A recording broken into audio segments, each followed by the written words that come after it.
La rue est calme et on ne peut pas dire qu'elle soit encombrée par les appuis vélos.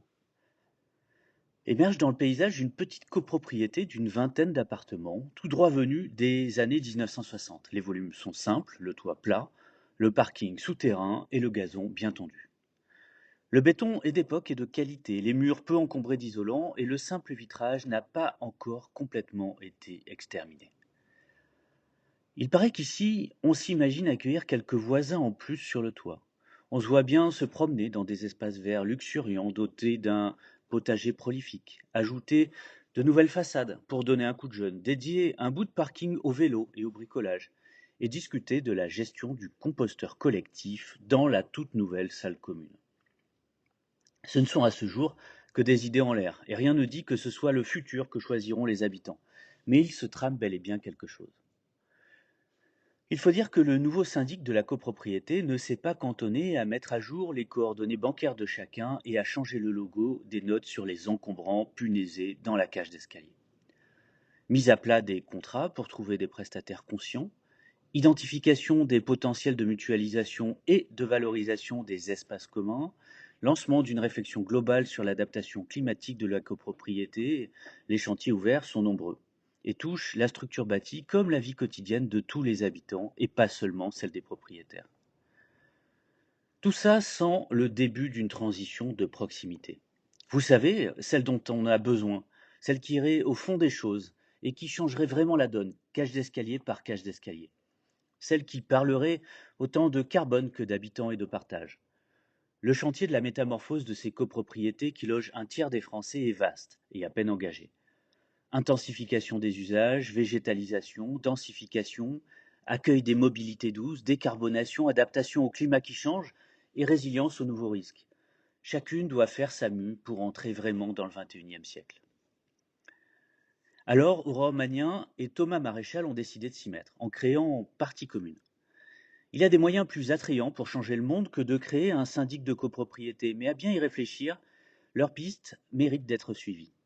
Car en abordant le métier sous l'angle des liens, plus que de la gestion, en parlant des habitants avant de parler du bâti, ils sont dans le concret et limitent le risque de brasser du vent.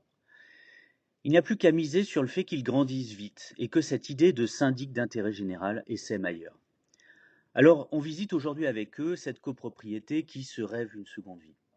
Et bonne écoute. Une ville en pleine expansion. Les transitions à mener s'accumulent, l'énergie, l'agriculture, les mobilités. Monsieur l'administrateur délégué, vous êtes chargé de l'attribution et de la répartition des logements. Comment la situation se présente-t-elle?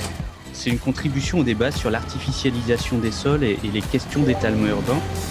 On a privilégié la machine, la matière et l'énergie par rapport à l'être humain. C'est pour ça qu'on ne recycle pas bien les téléphones. And then perhaps the defining trend of the 21st century is population growth. On a une responsabilité sur l'épuisement des ressources et une responsabilité sur la perte de biodiversité. Chaque échec va permettre la prochaine fois de faire mieux et chaque échec est autant instructif qu'un succès. Des projets d'urbanisme qui sont indispensables du fait d'une circulation toujours plus intense. Ce plan est un plan que le public nantais peut venir voir. Il s'agit du plan de sauvegarde de Nantes. Si on est une grande part du problème, on est forcément une grande part de la solution. On va peut-être couler moins de béton et miser plus sur l'intelligence et finalement changer de matière grise.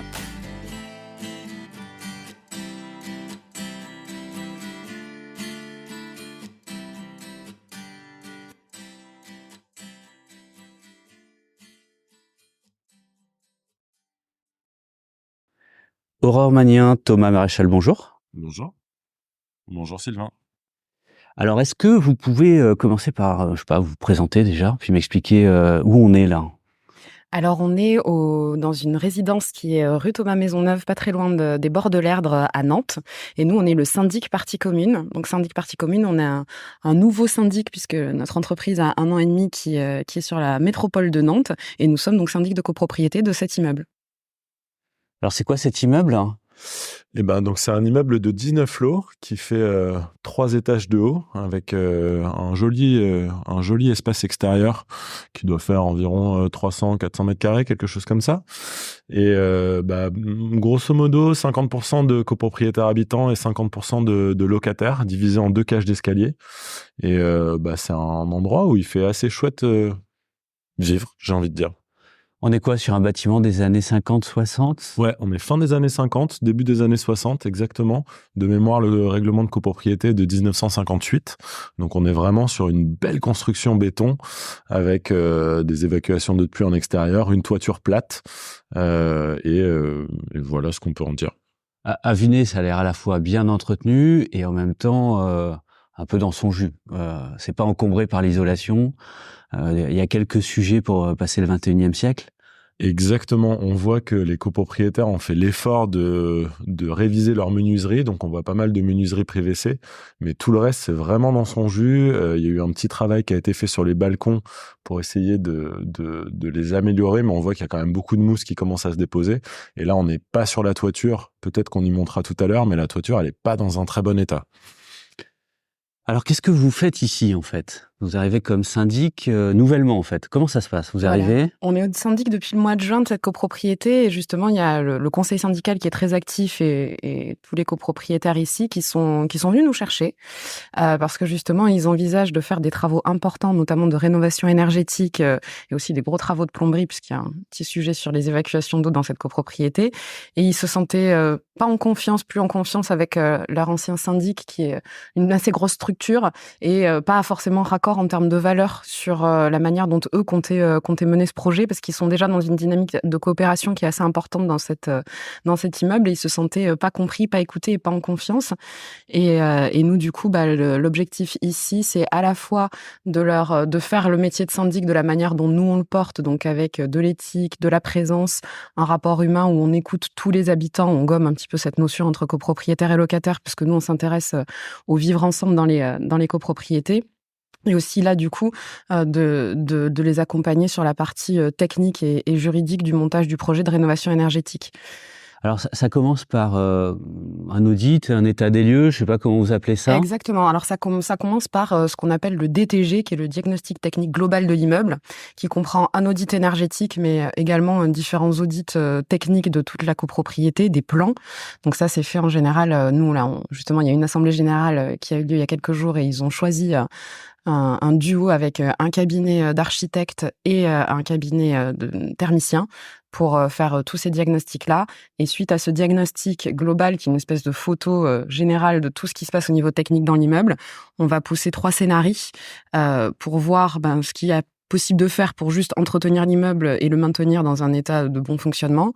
Un deuxième scénario qui serait plutôt sur améliorer de 35% les performances énergétiques de l'immeuble, et un dernier scénario qui est le plus ambitieux, qui serait de pousser vers un immeuble basse consommation avec un gain d'énergie qui serait là bien supplémentaire, et puis également d'autres choses, possiblement peut-être une surélévation, puisque l'avantage des toits plats, des toits terrasses, c'est qu'on peut imaginer gagner un petit peu de hauteur sur ces immeubles. Alors ça, c'est sur le gros chantier, la métamorphose, le passage au XXIe siècle. Mais vous avez vous-même fait un travail terrain d'analyse sur des champs qui me semblent pas complètement classiques dans un job de syndic, et qui peut peut-être expliquer aussi le nom.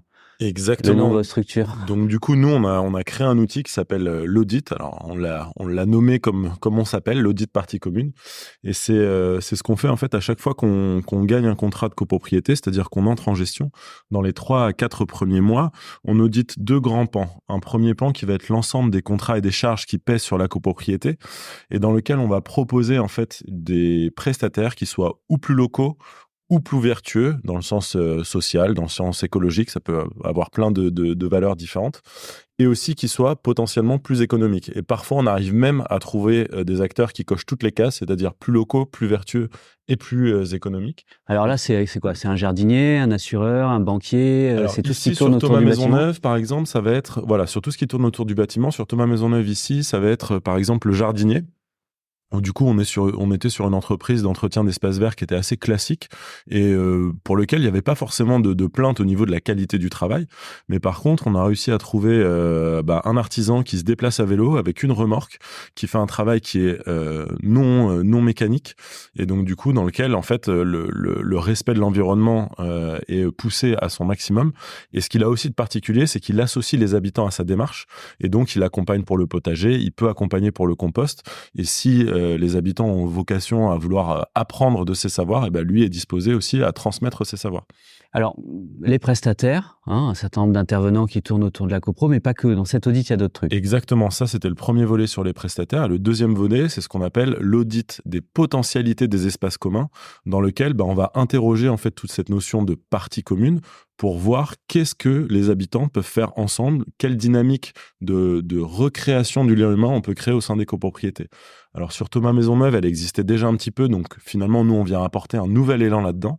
Mais pour nous, tout ça, c'est parler de communication, c'est parler de moments partagés, c'est parler de végétalisation, de gestion des déchets, de compost, de facilitation des mobilités douces et de comment on repense les espaces vélos pour faciliter son utilisation au quotidien. C'est comment on pense aussi la santé et la sécurité des habitants. Et donc du coup, on va présenter un document qui est assez complet finalement, qui sur la partie potentialité, qui fait pratiquement une grosse quinzaine de pages, sur lequel on va traiter tous ces sujets. Alors, à titre d'exemple, qu'est-ce qui pourrait être fait en termes d'espace partagé ici ? Si justement Thomas parlait du compost, donc ça c'est quelque chose qui vient d'être décidé, donc l'adhésion à l'association Composterie pour l'installation d'un composteur de la copropriété, ce qui a donc deux vertus, à la fois effectivement améliorer la gestion des déchets, pouvoir faire du compost in situ qui peut être réutilisé pour les espaces verts individuels et collectifs, puisqu'il y en a quelques-uns ici, et aussi créer une dynamique de coopération entre les habitants. Donc là, effectivement, c'est des gens qui vivent sur place, qui ensemble vont entretenir le compost, créer des animations. Donc ça, c'est une première chose. Ensuite, effectivement, il y a nous, on a travaillé sur un panneau d'affichage qui est un petit peu différent de ce qui existe aujourd'hui. Souvent, les panneaux d'affichage dans les copropriétés, c'est sous verre, sous clé, avec des infos descendantes et puis souvent qui sont pas renouvelées. Donc nous, on a imaginé un tableau avec qui soit déjà quelque chose d'ouvert, qui soit dynamique, qui soit adapté à la vie de la copropriété, notamment avec un espace en bas pour les enfants, pour qu'ils puissent communiquer aussi entre eux, qui soit un outil justement physique et pas un outil dématérialisé. On essaie de sortir un petit peu du numérique, des groupes WhatsApp, des pages Facebook de copropriété pour être plus inclusif. Et dans ce panneau d'affichage-là, il y a à la fois de l'information descendante du syndic envers les habitants sur le fonctionnement de la copropriété. Nous, on essaye aussi d'apporter des informations sur des différents sujets, par exemple la gestion de l'eau, la gestion de l'énergie, la gestion des déchets, avec des mois à thème sur ces sujets-là. Et puis ensuite, un espace un petit peu le bon coin des voisins pour se proposer de se rendre des services, si on veut se débarrasser de quelque chose, un meuble, c'est peut-être plus simple de proposer aux voisins plutôt que l'appeler la déchetterie ou plutôt que de le laisser en encombrant dans les parties communes. Donc ça fait partie aussi des choses qu'on met en place pour améliorer le vivre ensemble dans les immeubles. On peut aller le voir, ce panneau ? Alors, il n'est pas encore installé ici. Quel dommage. Il n'est pas encore installé ici, puisque là, ça vient juste de se décider il y a quelques jours en Assemblée Générale. Voilà, ça prend un petit peu de temps. Donc aujourd'hui, il n'est pas encore fait, puis il va être fait sur mesure pour cette copropriété-là. D'accord, peut-être qu'on va visiter un peu ? Allez. Donc, pour le moment, l'accès au jardin n'est pas hyper pratique, mais ça nous permet aussi de visiter d'autres parties communes qu'est le garage. Il y a un sujet stationnement. Alors, stationnement, non, parce que pour le coup, ils sont très bien fournis ici. Ils ont 2 voire 3 emplacements de stationnement chacun. Ce sont des grands appartements, donc il y a des garages, des parkings. En revanche, le sujet de stationnement qui est plus compliqué, c'est celui du vélo, où il manque de locaux vélo. En fait, il y en a pas. Donc, les gens laissent les vélos dans les parties communes. Et nous, on a fait venir une personne du CLAP, financée par la FUB, qui est la Fédération des usagers de la bicyclette, qui est un programme actuellement, qui est venu visiter toute la copropriété, essayer de redesigner un petit peu les espaces vélos pour permettre qu'ils soient rangés correctement. Donc, c'est vrai qu'aujourd'hui, c'est un enjeu sur cette copropriété. Il y en a qui laissent leur vélo dans leur cave, d'autres dans leur garage. En plus, il n'y a pas non plus de stationnement à l'extérieur dans la rue à cet endroit-là. Donc c'est vrai que là, les vélos sont un peu tous entreposés les uns à côté des autres, à côté du local poubelle, et on est en train de travailler là-dessus pour faciliter l'usage. Mais donc, ce que je comprends, c'est qu'en fait, vous êtes très présent. Alors oui, ça Puisqu'il y a des animations, il y a des mois, il y a du... Comment ça fonctionne, ça ? Alors nous, on a une posture un petit peu particulière en tant que syndic de copropriété. On aime bien dire des fois avec Thomas qu'on a créé le syndic qu'on aurait aimé avoir. Et la première chose, c'est effectivement, on pense que c'est super important, surtout dans les premières années de gestion, d'être très présent au-delà des visites annuelles de vérification, des visites techniques et des réunions très administratives et comptables avec le conseil syndical. C'est d'avoir vraiment une présence sur la copropriété, notamment pour être au plus près des habitants, parce que si on ne va pas sur place, on ne voit jamais les locataires, nous, en tant que syndic, et pour bien connaître l'immeuble et lancer la dynamique de coopération. D'accord, mais ça vous est venu comment, cette idée-là, de vouloir à la fois changer les prestataires, faire des syndics qui sont très présents, etc., etc. C'est pas le métier le plus sexy du monde, syndic de copropriété, et surtout on s'attend pas. Du tout d'accord. Voilà. C'est le métier le plus sexy du monde. Je m'attendais à une réaction. Non, mais en quoi justement ça, quelque part, sans faire des grands mots, mais c'est une forme de levier de transition, cette gestion du quotidien. C'est assez simple en fait. Moi, je suis à l'origine. Enfin, l'idée a germé dans ma tête juste après le Covid, à l'été 2020, parce que mes parents étaient devenus copropriétaires et je voyais, on peut continuer à monter. Je voyais en fait tous les petits soucis que pouvait poser la question du syndic de copropriété et surtout quand c'est mal fait, on s'en rend très vite compte. Et donc du coup, j'ai eu envie de créer un syndic qui du coup porte des valeurs plus écologiques et de vivre ensemble, parce que ça n'existait pas du tout. Et donc l'idée part de là. Et ensuite, pourquoi c'est intéressant? Parce que la copropriété en France, ça concerne plus d'un tiers de la population. Donc on est sur un bon plus de 25 millions de personnes. Et c'est un domaine sur lequel, comme il n'est pas du tout adressé par les syndics classiques de manière écologique et de vivre ensemble, sur lequel on peut avoir un vrai impact. Il y a des espaces communs, on peut faire des choses en commun. Il y a des prestataires, donc on peut choisir collectivement d'avoir des prestataires plus vertueux. Et donc, on peut choisir finalement d'avoir un impact collectif, écologique, social, et sur le vivre ensemble. D'accord, c'est une initiative locale. Évidemment, vous travaillez en proximité, sinon ça commencera à manquer de sens.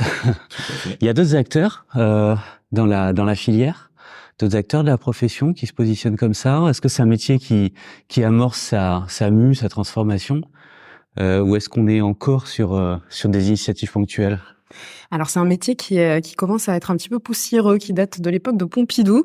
Déjà la loi qui encadre la copropriété date de 65 et voilà, c'est un métier qui a eu besoin d'évoluer sur le plan juridique parce qu'il y a eu différentes lois qui ont fait un petit peu évoluer les choses, notamment sur la partie rénovation des bâtiments, mais dans les pratiques pas du tout. Et aujourd'hui, on se rend bien compte qu'il y avait un besoin.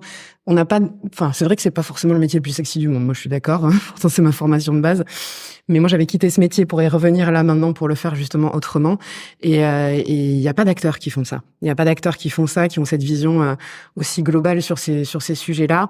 Il y a certaines initiatives individuelles. Nous, on est un syndicat vélo. Il y a quelques confrères qui se déplacent à vélo aussi, mais ça reste encore à la marge.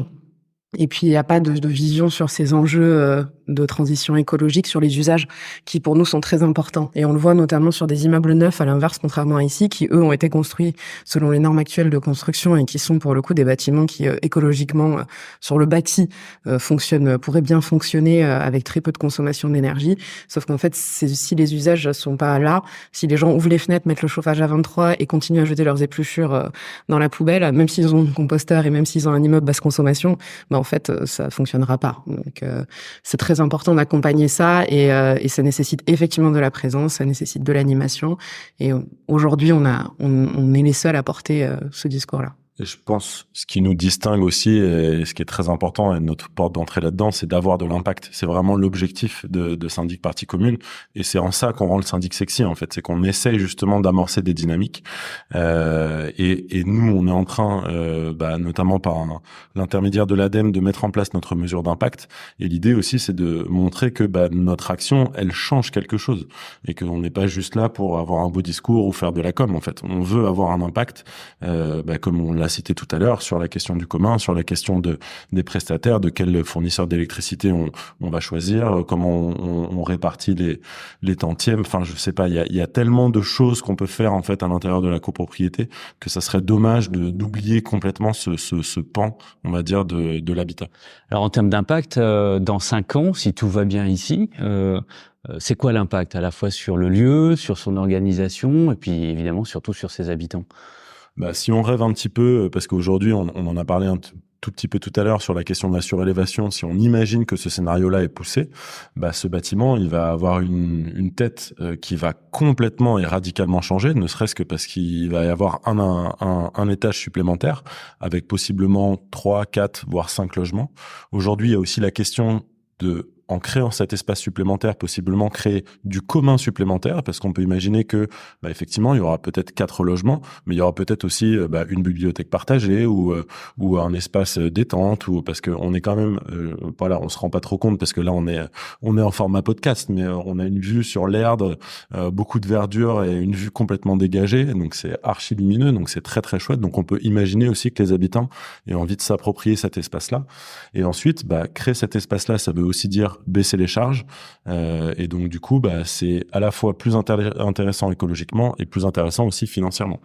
Dans 5 ans, alors, ici? Et dans 5 ans, ici, après, sur des sujets plus simples, là, justement, le jardin que tu as vu est quand même aujourd'hui un jardin qui est juste d'agrément. L'idée, c'est que ça devienne un jardin qui soit plus végétalisé, notamment sur la partie aujourd'hui qui est encore instabilisée, pour pouvoir mettre un potager collectif. Donc peut-être que dans 5 ans, il y aura une table, des chaises, des guirlandes, un potager, des enfants qui jouent dans le jardin. Ils y descendent un petit peu quand même, mais l'idée, c'est aussi que la vie de la copropriété change, peut-être des gens qui partagent aussi différents outils. Peut-être que justement, comme ils ont beaucoup d'espaces de stationnement, il y en a un qui va libérer sa place pour mettre un local vélo à la place. Peut-être qu'on mettra une bricothèque. L'idée, c'est effectivement partager plus de choses en termes de biens et de services aussi. Et dans 10 ans, au-delà de cet immeuble, vous avez travaillé ailleurs et quelque part le modèle fonctionne. Il y a aussi sans doute des enjeux économiques. Si vous êtes plus présent, il y a des coûts qui sont associés, etc., etc. C'est-à-dire vous avez démontré que ça fonctionne. C'est quoi? Vous devenez un syndic sexy mais plus vieux et plus gros, ou qu'est-ce qui se passe? Alors, déjà, là, on se bat pour répondre. Mais déjà, chose que nous n'avons pas mentionné depuis tout à l'heure, c'est que nous sommes le premier syndic de l'économie sociale et solidaire en France. Ça n'existe pas.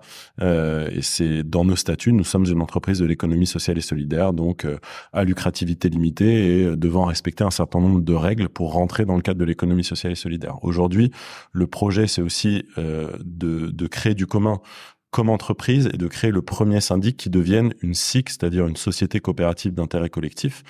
Pourquoi? Parce que pour nous, il est pertinent de penser que le syndic de copropriété en tant que métier a vocation à mettre tous les acteurs et toutes les parties prenantes concernées par ce métier, et ils sont très nombreux, autour de la table pour designer finalement le meilleur service de syndic possible. Nous, aujourd'hui, et on a été inspiré par une conférence auquel on a pris part avec la Fondation l'Abbé Pierre, on a vocation à créer le premier syndic d'intérêt général, en fait. On l'avait jamais formalisé comme ça, mais en fait, c'est ça qu'on est en train de faire. Et donc, du coup, dans 10 ans, c'est quoi? C'est effectivement se servir du territoire d'expérimentation de Nantes et de Nantes Métropole pour ensuite peut-être faire des petits et avoir plusieurs antennes, que ce soit à Angers, à Saint-Nazaire ou pourquoi pas à Paris, Lille, Roubaix, etc. Et la vocation, elle n'est pas forcément de grandir, la vocation, elle est d'offrir le meilleur service possible de syndic de copropriété et de créer ce premier syndic d'intérêt général. Tu voulais rajouter un truc? Oui, c'était sur le fait, effectivement, d'essaimer ce qu'on fait nous ici. On a vocation aussi à avoir quelque chose qui peut être peut-être inspirant pour les autres syndics. On parlait de dépoussiérer, peut-être renouveler. Et ça, c'est quelque chose on se dit peut-être on peut être en lancement de quelque chose, etc., d'une dynamique. Souvent, on nous dit « Ah, vous n'avez pas peur d'être copié ?» Non, au contraire, on aimerait être copié. On attend que ça. Et effectivement, si on a fait ça, c'est parce qu'on s'est rendu compte qu'il y avait un trou dans la raquette et un vide et un besoin pour aller plus loin sur ces sujets-là, dans ce métier-là. Mais effectivement, si on peut inspirer, former aussi, c'est quelque chose qui nous tient à cœur par nos parcours professionnels précédents à tous les deux, d'autres gestionnaires, d'autres syndics, etc., sur des meilleures pratiques, une autre manière de faire le métier. Nous, c'est ça aussi la vision pendant quelques années. Écoutez, je vous propose qu'on continue la visite, peut-être sans micro, mais qu'on se dise à bientôt. Il va falloir qu'on suive ce qui se passe ici, ce qui va se passer ici. Il y a des décisions assez importantes, en tout cas du potentiel. C'est déjà très bien. Puis ce qui se passera ailleurs, on sera attentif à la suite. Merci beaucoup. Merci Sylvain, à bientôt. Merci Sylvain, à bientôt.